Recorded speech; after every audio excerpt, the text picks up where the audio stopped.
Hello friends, welcome to target and goal. Friends, GS pointer Ghatna Chakra biology में हम विविध पढ़ेंगे। तो विविध में जो और एडवांस या एक्स्ट्रा चीज़ें होती हैं वो सारी इसमें डिस्कस की जाएंगी। और इसके पहले हमने काफ़ी वीडियो इसमें बना दी हैं, कुछ ही वीडियो इसके और बनेंगे, तो वो आप क्रम से देखें तो आपको इसका विशेष लाभ होगा फ्रेंड्स।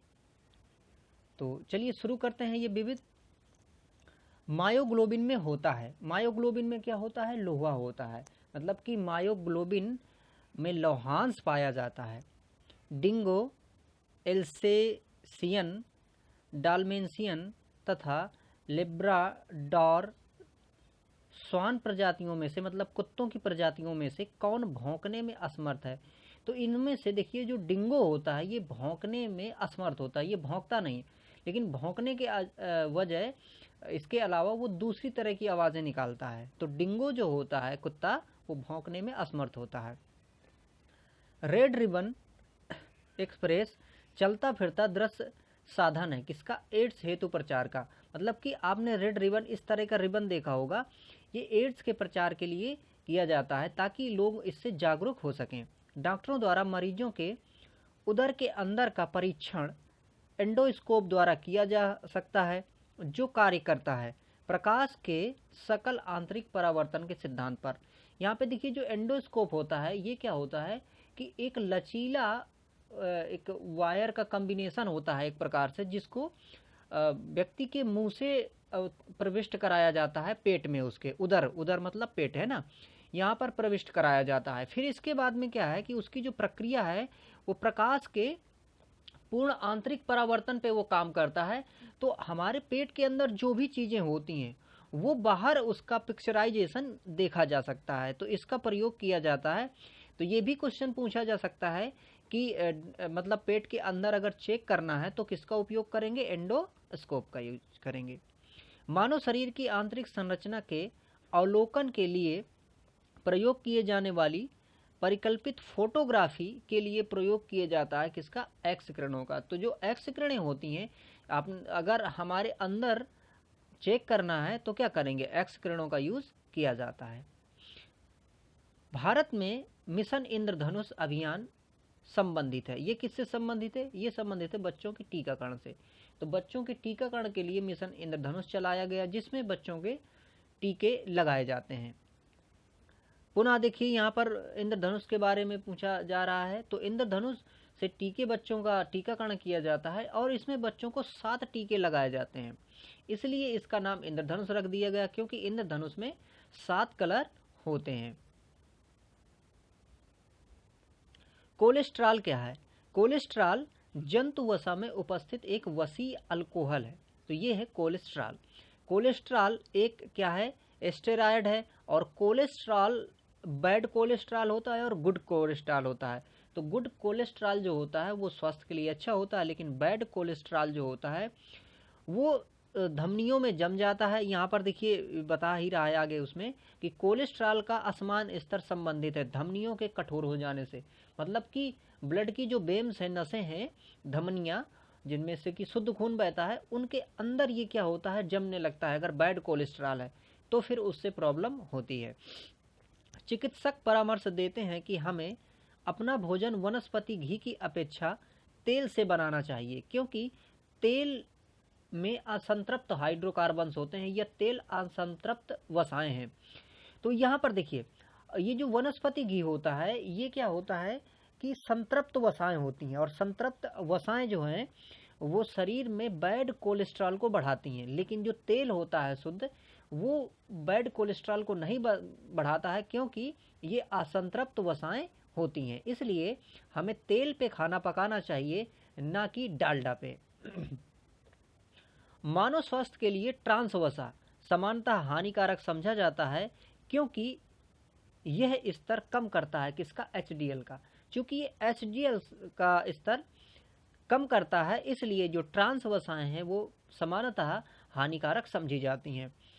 वह वनस्पति तेल जो हृदय रोगियों के लिए उपयुक्त है वो कौन सा है? सूरजमुखी का तेल। सूरजमुखी का तेल जो हृदय रोगी होते हैं उनके लिए ये उपयोगी होता है।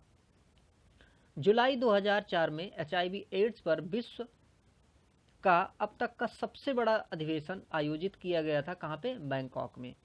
प्रतिवर्ष 1 दिसंबर मनाया जाता है एड्स दिवस के रूप में, और इस दिन एड्स के लिए लोगों को जागरूक भी किया जाता है। अभी हमने देखा था कि रेड टैप पढ़ा था, है ना, लाल फीता, तो इस प्रकार से वो इसके जागरूकता के लिए उपयुक्त होता है या उसमें प्रयोग किया जाता है। अब देखिए यहाँ पर हमें विचार करना है और फिर इसके बाद क्या करना है कि इनका क्रम हमें सेट करना है। ठीक है, तो यहाँ पर देखिए, यहाँ पर है कि अल्जाइमर रोग दिवस। तो अल्जाइमर रोग जो दिवस है वो कब मनाया जाता है? तो फ्रेंड्स ये मनाया जाता है 21 सितंबर को। ठीक है, ये कब मनाया जाता है? 21 सितंबर। ठीक है, इसके बाद देखिए तपेदिक दिवस। तो तपेदिक दिवस मनाया जाता है 24 मार्च को। अगला है यहाँ पर देखिए कुष्ठ निवारण दिवस। तो कुष्ठ निवारण दिवस मनाया जाता है कब? 30 जनवरी को। इसके बाद एड्स दिवस कब मनाया जाता है? हमने ऊपर देखा, ये मनाया जाता है 1 दिसंबर को। तो अब देखिए यहाँ पर क्या करना था कि इसको कैलेंडर के हिसाब से सेट करना था। तो सेट करने में पहले देखिए जनवरी वाला आ जाएगा, फिर मार्च वाला आ जाएगा, तो इस प्रकार से 3 हो जाएगा, फिर 2 हो जाएगा, फिर यहाँ पर 1 हो जाएगा और लास्ट में ये 4 हो जाएगा। ये इनका क्रम सेट करना था। तो हमें याद करने लायक जो है वो ये है कि अल्जाइमर रोग दिवस जो होता है 21 सितंबर को होता है, विश्व तपेदिक दिवस होता है 24 मार्च को, और कुष्ठ निवारण दिवस होता है 30 जनवरी को, और विश्व एड्स दिवस जो मनाया जाता है वो 1 दिसंबर को मनाया जाता है। फेरोमोन्स पाए जाते हैं। फेरोमोन्स किस में पाए जाते हैं फ्रेंड्स? ये पाए जाते हैं कीटों में। फेरोमोन्स सामान्यतः उत्पन्न किया जाता है किसके द्वारा? कीटों के द्वारा। आयोडीन प्राप्त होती है लैमिनेरिया से। इसके साथ आयोडीन समुद्री शैवालों से भी प्राप्त करते हैं, नमक में भी पाई जाती है। और आयोडीन उपयोगी होती है मस्तिष्क के लिए और हमें रोग से बचने के लिए। एक ऐसा पदार्थ जो समुद्र में बहुतायत मात्रा में पाया जाता है और एक विशिष्ट कमी की व्याधि का अगर उसकी कमी हो जाती है तो एक विशिष्ट व्याधि होती है, वो क्या है? आयोडीन, है ना। तो आयोडीन से ग्वाइटर या घेंघा रोग हो जाता है और ये समुद्र में पर्याप्त मात्रा में पाया जाता है।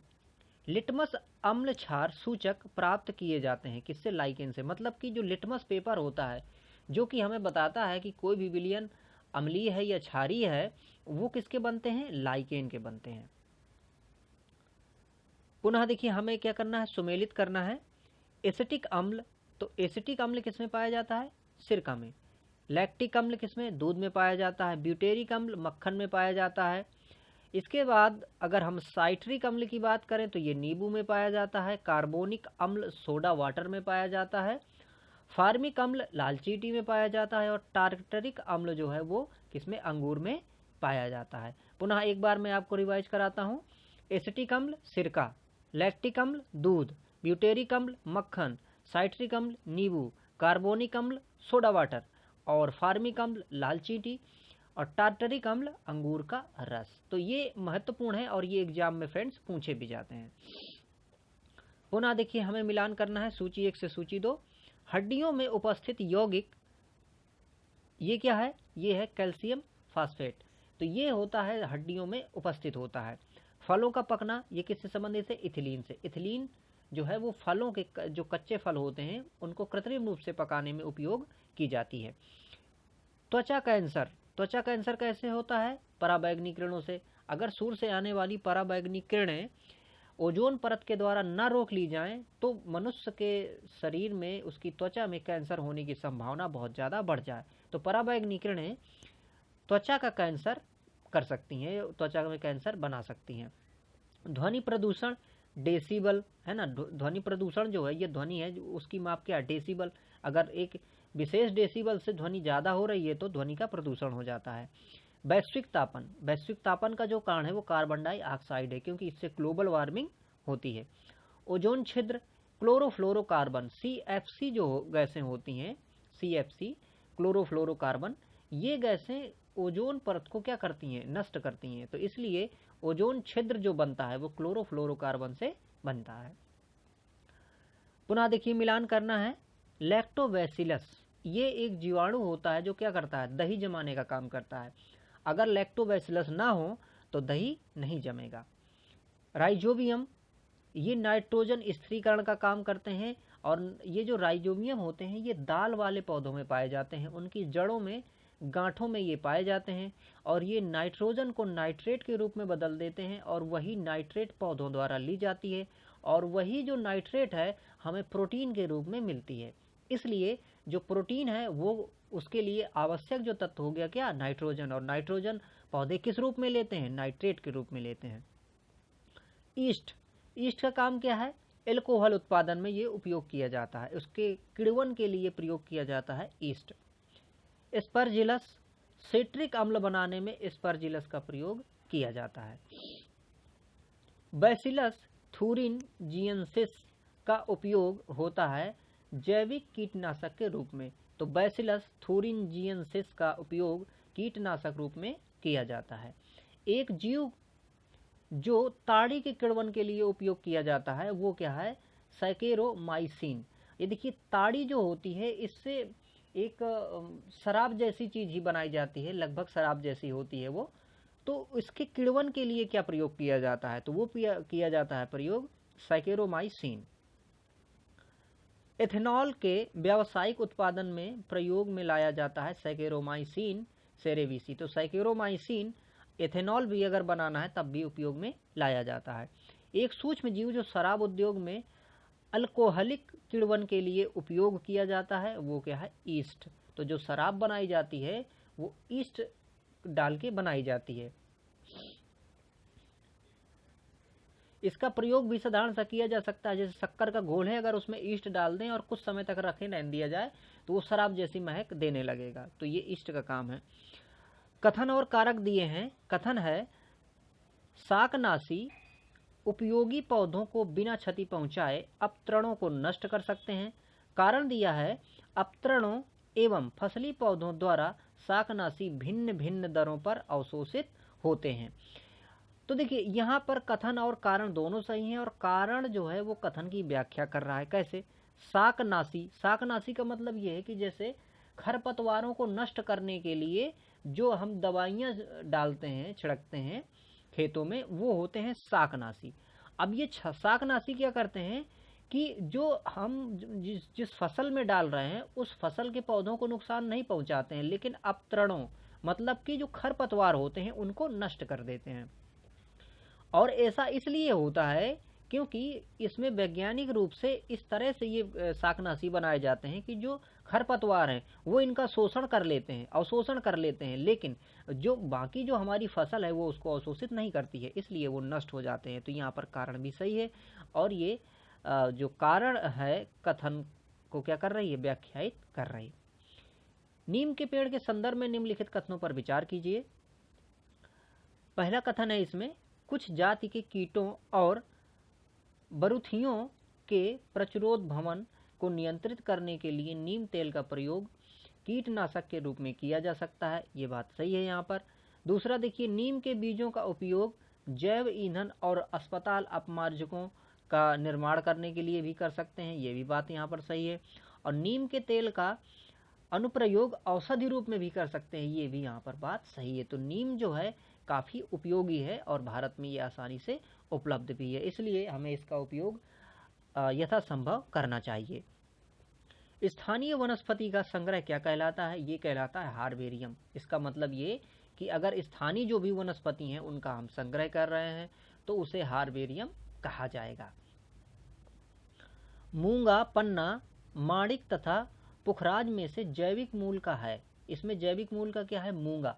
अब देखिए जो मूंगा है ये रेशम के उत्पादन में भी प्रयोग किया जाता है। जिस प्रकार से हमारा जो रेशम के कीट होता है वो मूंगा, इसी प्रकार से मूंगा भी होता है। तो मूंगा रेशम भी उत्पादित किया जाता है और मूंगा रेशम जो है वो अधिकांशतः जैसे असम के क्षेत्र में काफ़ी ज़्यादा पाई जाती है। गेवियलिस मतलब कि घड़ियाल बहुतायत सॉरी, जो घड़ियाल है वो बहुतायत कहाँ पे पाया जाता है, गंगा में पाया जाता है। सुमेलित करना है हमें। देखिए 5 जून को क्या होता है, पर्यावरण दिवस मनाया जाता है। पर्यावरण दिवस कब, 5 जून को। एड्स दिवस कब मनाया जाता है, 1 दिसंबर को मनाया जाता है। शिक्षक दिवस कब मनाया जाता है, 5 सितंबर को मनाया जाता है। और खाद्य दिवस कब मनाया जाता है? 16 अक्टूबर को। पुनः देखिए मिलान करते हैं दिवसों का। दिवस फ्रेंड्स काफ़ी महत्वपूर्ण होते हैं, आ ही जाते हैं, एक आध तो एग्जाम में पक्का पूछ लेता है, इसलिए इनको याद करके रखिएगा आप जरूर। देखिए तपेदिक दिवस, विश्व तपेदिक दिवस कब मनाया जाता है? 24 मार्च को मनाया जाता है। कुष्ठ निवारण दिवस, यहाँ पर कुष्ठ निवारण दिवस जो है वो 31 जनवरी को मनाया जाता है। और यहाँ पर फ्रेंड्स देख लीजिएगा, थोड़ा सा मैंने आपको 30 जनवरी पिछली बार बताया था वहाँ पर कुष्ठ निवारण का, तो यहाँ पर थोड़ा मैं करेक्ट करना चाहूँगा, या फिर आप इसको थोड़ा सा देख लीजिएगा 30 है या फिर 31 है। अंतर्राष्ट्रीय ओजोन दिवस 16 सितंबर, ये यहाँ पर सही है बिल्कुल। और विश्व अल्पसंख्यक दिवस जो है वो 18 नवंबर को मनाया जाता है। विश्व पशु दिवस जो है वो 3 अक्टूबर को मनाया जाता है। डायबिटीज दिवस के रूप में मनाया जाता है कब? 14 नवंबर को। तो यहाँ पर आप थोड़ा सा इस चीज़ को एक बार देख लीजिएगा, ये तो गूगल कर लीजिएगा इसका कि यहाँ पर जो कुष्ठ निवारण है ये 30 है या फिर 31 है, इसको थोड़ा देख लीजिएगा। डायबिटीज दिवस के रूप में मनाया जाता है किसको? 14 नवंबर को। अरहर, मटर, चना तथा करेज फलीदार पौधों में से पेट्रोपादप है। तो इनमें से पेट्रोपादप क्या है? करेज। पेट्रोपादप का मतलब जो पेट्रोलियम के सब्स्टिट्यूट के रूप में यूज किया जा सकता है उसे हम पेट्रोपादप कहते हैं। वह पौधे जिन्हें सामान्य तौर पर पेट्रोक्रॉप्स के रूप में जाना जाता है वो धनी होते हैं किसके? हाइड्रोकार्बन्स के। देखिए जो हमारा ऑयल है, ऑयल का मतलब जो कच्चा तेल है, क्रूड ऑयल, वो क्या है कि हाइड्रोकार्बन्स से ही बना है। तो अगर हाइड्रोकार्बन्स किसी भी फल में, पौधे में अगर ज़्यादा पाए जा रहे हैं तो उसका उपयोग हम पेट्रोक्रॉप्स के रूप में कर सकते हैं। देश का पहला बायोडीजल संयंत्र ये लगाया गया था आंध्र प्रदेश में। बायोडीजल बनाने में उपयोग किया जा सकता है या उपयोग किया जाता है किसका? रतन जोत। और इसी रतन जोत का दूसरा नाम क्या है? जट्रोफा। तो रतन जोत या जट्रोफा जो है बायोडीजल के रूप में प्रयोग किया जाता है। यहाँ पर कथन और कारण दिए हुए हैं।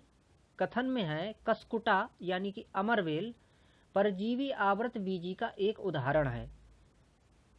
और कारण दिया है यह पोषी पौधे की पत्तियों से अपना आहार ग्रहण करता है या पोषण प्राप्त करता है। तो यहाँ पर देखिए कथन सही है लेकिन कारण गलत है। क्योंकि कारण इसलिए गलत है क्योंकि वो उसके तने पे लिपट जाता है और तनों और टहनियों से उसका भोजन क्या करता है? अवशोषित करता है अपना भोजन।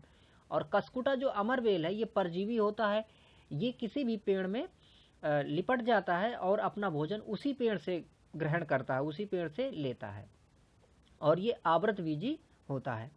ऊर्जा के वैकल्पिक स्रोतों के संदर्भ में एक व्यवहार जैव ईंधन एथेनॉल प्राप्त किया जा सकता है। ये कहाँ से? गन्ने से। तो एथेनॉल किससे प्राप्त कर सकते हैं हम? गन्ने से। चिलगोजा प्राप्त होता है पाइन प्रजाति के बीज से। तो पाइन प्रजाति के बीज से हम चिलगोजा प्राप्त करते हैं। मानव मूत्र का रंग जो है पीत वर्ण मतलब पीला पीला होता है, क्यों? तो वो होता है यूरोक्रोम के कारण। तो मानव का जो मूत्र है वो पीला दिखाई देता है यूरोक्रोम के कारण। पर्णहरित क्लोरोफिल में तत्व पाया जाता है। तो जो क्लोरोफिल है इसमें क्या पाया जाता है? इसमें पाया जाता है मैग्नीशियम। और ये जो मैग्नीशियम है ये भोजन बनाने में काफ़ी सहायता करता है। पुनः हमें सुमेलित करना है कि पक्षी जो अपना घोंसला नहीं बनाता है वो क्या है? कोयल। और जीव जो अपनी पूंछ त्याग देता है वो छिपकली है, क्योंकि छिपकली क्या करती है? अपना पूंछ त्याग देती है। सबसे विशाल जीव नील व्हेल, नीली व्हेल है। और इसमें भी अगर एक आ जाए स्पर्म व्हेल, अगर ये हो कि नीली व्हेल, स्पर्म व्हेल, इस तरह से करके अगर ऑप्शन आ जाए तो स्पर्म व्हेल सबसे विशाल होती है। सर्वाधिक बुद्धिमान जो जानवर होता है वो कौन सा होता है? चिंपैंजी होता है। पुनः देखिए हमें सुमेलित करना है एशियाई जंगली गधा, ये इसको और क्या मतलब किससे संबंधित है? ये इक्कस हेमिओनस। बारहसिंघा रुसरवर्स दुआई सोली से संबंधित है। ये चिंकारा गजेला बेनेटरी और नील गाय बोस लाफस ट्रेग्रोकेमेलस, तो ये है नीलगाय से संबंधित। भारत के निम्न प्राणियों पर विचार कीजिए, मगरमच्छ और हाथी, इनमें से संकटापन्न प्रजाति कौन है? तो इसमें से सिर्फ मगरमच्छ संकटापन्न प्रजाति में है।